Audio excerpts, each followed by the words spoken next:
Bismillahirrahmanirrahim. Di sini saya mau memaparkan sedikit tentang peta konsep bola besar, yaitu tentang sepak bola. Kita langsung saja ke pengertian. Pengertian sepak bola adalah permainan yang dilakukan oleh dua tim berbeda dengan komposisi bermain yang berada di lapangan sebanyak 11 orang, di mana masing-masing tim berupaya untuk menang dan mencetak gol ke gawang lawan.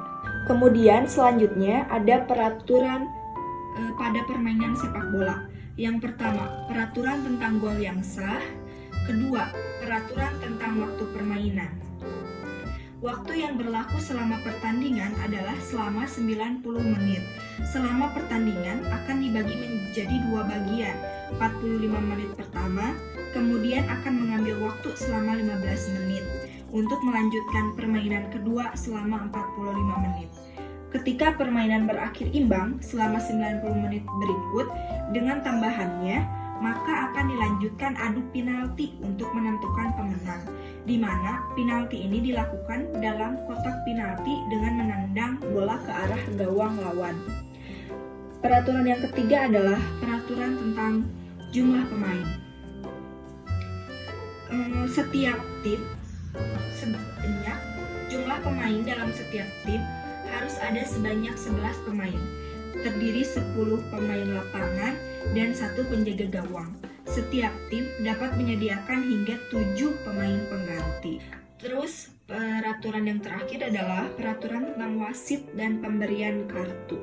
Setiap pertandingan harus menyertakan 1 wasit dan 2 asisten wasit. Tugas wasit adalah bertindak sebagai penjaga waktu dan membuat keputusan apapun yang mungkin perlu dibuat seperti pelanggaran, tendangan bebas, lemparan ke dalam, penalti, dan ditambahkan tepat waktu di akhir setiap babak. Kemudian selanjutnya kita beralih ke teknik dasar dalam permainan sepak bola. Teknik yang pertama adalah teknik dasar mengoper bola atau passing.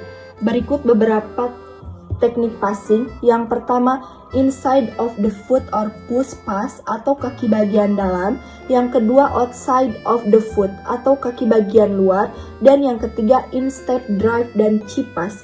Kemudian teknik yang kedua adalah teknik dasar menghentikan bola atau menerima bola. Teknik yang pertama adalah menggunakan kaki bagian bawah atau telapak kaki. Yang kedua, menggunakan kaki bagian dalam. Dan yang ketiga, menahan bola dengan kaki bagian luar. Kemudian teknik yang ketiga adalah menggiring atau dribbling bola. Teknik yang pertama, dribbling dengan menggunakan sisi kaki bagian dalam. Yang kedua, dribbling dengan sisi kaki bagian luar. Dan yang ketiga, dribbling menggunakan kura-kura kaki. Kemudian teknik yang keempat adalah mengontrol bola.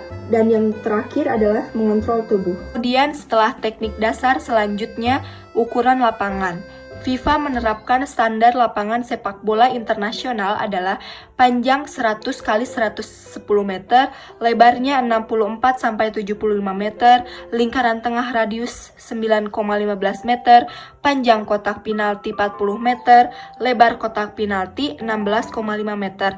Nah, itu untuk standar internasional. Sekarang ukuran lapangan sepak bola standar nasional.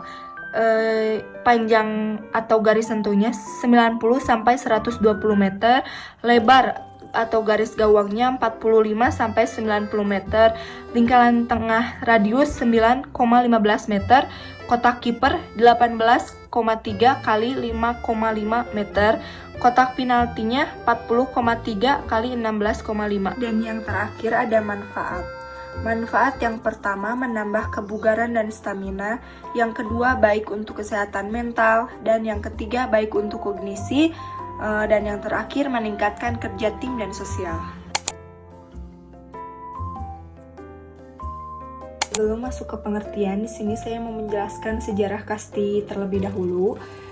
Permainan ini sudah ada sejak 1744, khususnya di Little Pocket Book atau di Inggris, yang mana pada masa itu permainan ini disebut lingkungan oleh John Newbery. Kemudian di tahun 1928 aturan kasti pun dibuat oleh William Clark di Inggris. Setelah sejarah, kita langsung saja ke pengertian. Pengertian bola kasti merupakan salah satu olahraga dengan menggunakan media bola kecil seperti bulu tangkis, tenis meja, atau yang lainnya. Permainan bola kasti sendiri pada dasarnya dimainkan oleh dua regu, di mana salah satunya menjadi pemukul dan regu satunya lagi menjadi regu penjaga. Dalam olahraga ini dibutuhkan suatu kerjasama dan kekompakan pemain di dalam satu regu. Selanjutnya, peraturan permainan bola kasti. Yang pertama, jumlah pemain. Jumlah pemain dalam permainan bola kasti adalah 12 orang di tiap regu dan 6 orang pemain pengganti atau cadangan, di mana salah satu dari 12 pemainnya bertindak sebagai kapten, sama seperti olahraga bola pada umumnya. Setiap pemain wajib mengenakan nomor dada dari 1 sampai 12. Yang kedua adalah waktu permainan. Terdapat 2 babak dalam permainan bola kasti, di mana tiap berjalan sekitar 20 sampai 30 menit dan terdapat waktu istirahat selama 15 menit di setiap babak. Peraturan yang ketiga adalah wasit. Pertandingan kasti dipimpin oleh seorang wasit dibantu 3 orang penjaga garis dan 1 orang pencatat waktu. Yang keempat, regu pemukul. Regu pemukul berhak memukul 1 kali, namun pemukul terakhir berhak memukul sampai 3 kali. Yang kelima, regu penjaga. Regu ini memiliki tugas untuk mematikan lawan dengan cara melemparkan bola ke pemukul atau menangkap langsung bola yang dipukul melambung oleh regu pemukul, ataupun membakar ruang bebas dengan cara menempati ruang bebas jika kosong. Yang keenam, pelambung. Yang ketujuh, pergantian tempat. Dan yang kedelapan, cara mendapatkan nilai. Nah, dalam bola kasti, cara pemain mendapatkan nilai apabila pemain berhasil memukul bola mendapat nilai 1. Pemain berhasil melewati pemberhentian dan kembali ke ruang bebas, hasil dari bola pukulannya sendiri mendapat nilai 2. Bola ditangkap langsung oleh regu penjaga mendapat nilai 1. Dan pemenang ditentukan dari regu yang mendapatkan nilai paling banyak. Berikutnya adalah peralatan permainan kasti. Terdapat 2 alat utama yang digunakan dalam permainan kasti, yaitu yang pertama, alat pemukul yang terbuat dari kayu yang kuat. Yang kedua, medianya yaitu bola kasti yang terbuat dari karet yang diselimuti dengan benang. Dan yang terakhir, cara bermain. Cara bermain dalam permainan bola kasti itu ada 3, yaitu pertama melempar bola, kedua menangkap bola, dan yang ketiga memukul bola.